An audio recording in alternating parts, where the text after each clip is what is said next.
everybody. I'm Darlene Lewis, and if I'm here, then it must mean it's almost time for the craft fair. The 10th annual Abington Community Craft Fair is October 26th. So we only have a few days. I'm kind of late start doing this, but I'm hoping that some people might see this little commercial on their cable channel and decide to come out. One of the things I thought I would do this year, I realized that I've been doing this for several years and people have been telling me that they see me, but unless you are a friend of mine, you probably don't know who I am or why I'm here, why I'm the one who does this. A little background, I was born and grew up in Texas, in Houston, the Houston area. And I lived there until I was 18 years old. I moved to Massachusetts at 18. I've lived in Boston, Weymouth, and in Abington for over 20 years now. When I came here, I went to school at UMass and Curry College, married, have 2 children, and then in 2009 I retired after 35 years of teaching in the Boston public schools. After I got here, I kind of was wondering what I was going to do after I retired, and I somehow found out about the senior center and that they had crafts. There was a group that had started who do crochet and knitting, so I decided I would go there. I found a lot of friends. I started to meet people here in Abington. Before that, all I was doing was sleeping here because I was working in Boston all the time. The group that I became associated with was the Gifted Hands, and we decided that we would establish a little boutique at the senior center, and we sell all kinds of things that we make and make money, and the money goes to the Friends of Abington seniors in order to subsidize trips and other things for seniors of Abington. Actually, a lot of it goes for seniors from any town who come there. About 10 years ago, we had our first craft fair. That one was run by the directors of the senior center. But after that, somehow we had a meeting and I got elected to be the director of the craft fair. I had only been to one craft fair. It was not something I did. But one of the things that I do well is organize. I know how to organize things so that things will go smoothly. And I guess I must be doing it right because I'm still doing it. This year, we're going to have more crafters than we've ever had before. I think there's going to be about 44 or 45 crafters. And of course, we always have our raffles. We have baskets that people donate. They could be themed with anything, baby basket, beach basket, it could be anything. And actually this year, one of our raffle prizes is going to be a garden hose, a good garden hose. That may seem strange, but I'm sure somebody will want it. We have lots of gift cards. The business people in this town and in this area have been really nice to us. Every year we ask for a gift card or something, and we always get them. Um, that's really encouraging because the most of our money comes from the raffles. The way it works is there are several things that happen at the craft fair that's all profit to us. Um, the luncheon, which we have every year, and people love the corn chowder.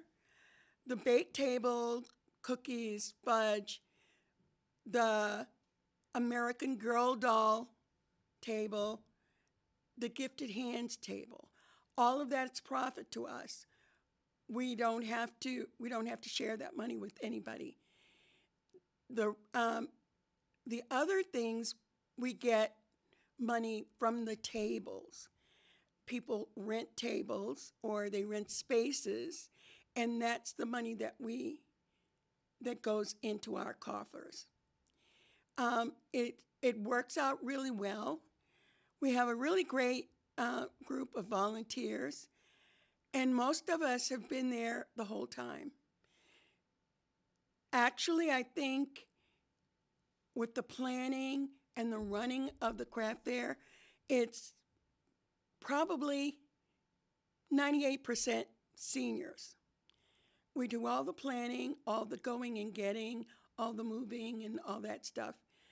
Um, we do, however, get help from the high school. Mr. Siegel always gets me some students who come in and help the crafters to load and unload their gear. That's a big help to us because most of us are busy working, and the kids come in and they seem to enjoy doing it. Um, we have all kinds of things going on all day long. Lunch begins at 11:30, and it's usually it's a good luncheon. I think this year we're having meatball subs, um, probably salad. Usually there is corn chowder, and we do really well with that. People really like it. We have cookie. We have our cookie table. The person who's in charge of the cookie table is Christine Greeno. This person is a Wonder Woman. She makes, I can't even tell you how many pies and cookies and things every year. She's in charge of it. On Wednesday this week, they'll be doing that's cookie day. And they'll be making cookies. Volunteers come in to help bake the cookies. If you have some cookie dough or you want to donate some cookie dough, you don't have to cook the cookies. Just bring the dough Wednesday morning and it'll be done for you. So we have all those cookies and then things that people bring in themselves. We also get cakes and pies and brownies and fudge and all kinds of things that people bring in. It's really a community sort of thing. It's a senior community sort of thing, but it's not a senior craft fair. Sometimes people get confused and they think it's a craft fair for seniors.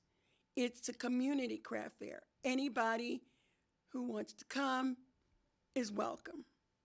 We have plenty of parking, and one of our volunteers is out there parking cars. As a matter of fact, last year it was raining really hard, and he came in his fishing gear. So he had on the tall boots, long coat, and he was out there parking cars. Everybody is dedicated to this. This is our biggest fundraiser for the year. And so we start working on it. Usually our first meeting is in March. We start thinking about what we want to do, what things we want to change, if we can do some things better than we did the year before. And then we have meetings all the way through. Sometimes we skip a month and have it the next month, but we try to make sure that everything is sewn up so that there are no hiccups. We have this reputation for being a very laid back sort of thing. The crafters have plenty of space. We give vouchers so that the crafters can get coffee and donuts in the morning free. They have to pay for their lunch, as does everyone else.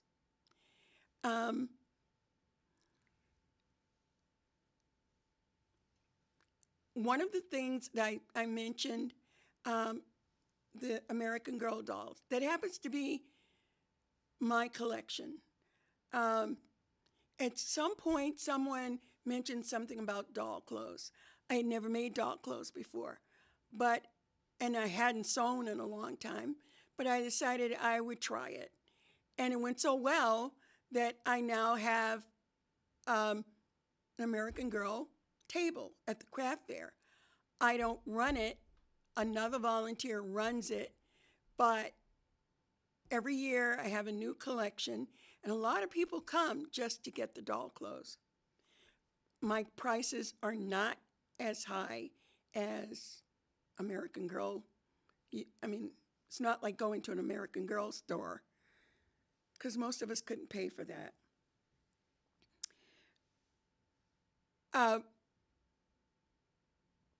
We're hoping that even more people will come this year, because after all, this is a landmark year for us.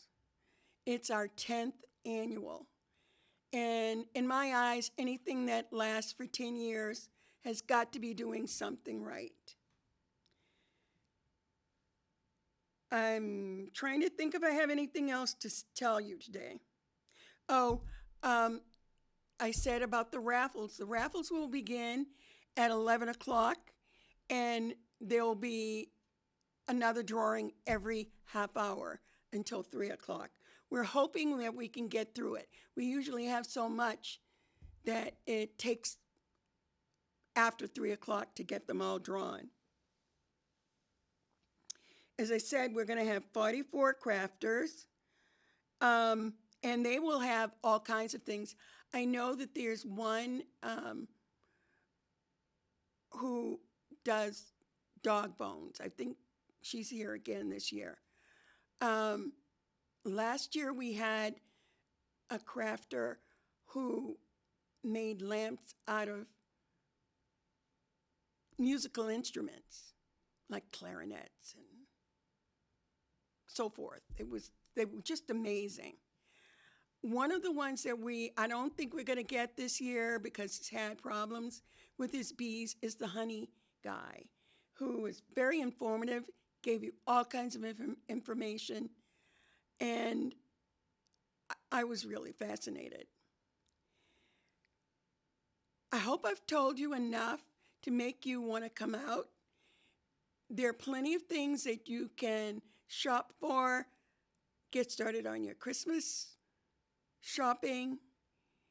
I hope you'll come out and enjoy it. It's a really nice day. I don't know if it's going to rain. It seems like it tries to rain every year, but we're all inside and we have a good time all day long. Thank you for listening to me, and I hope to see you on Saturday.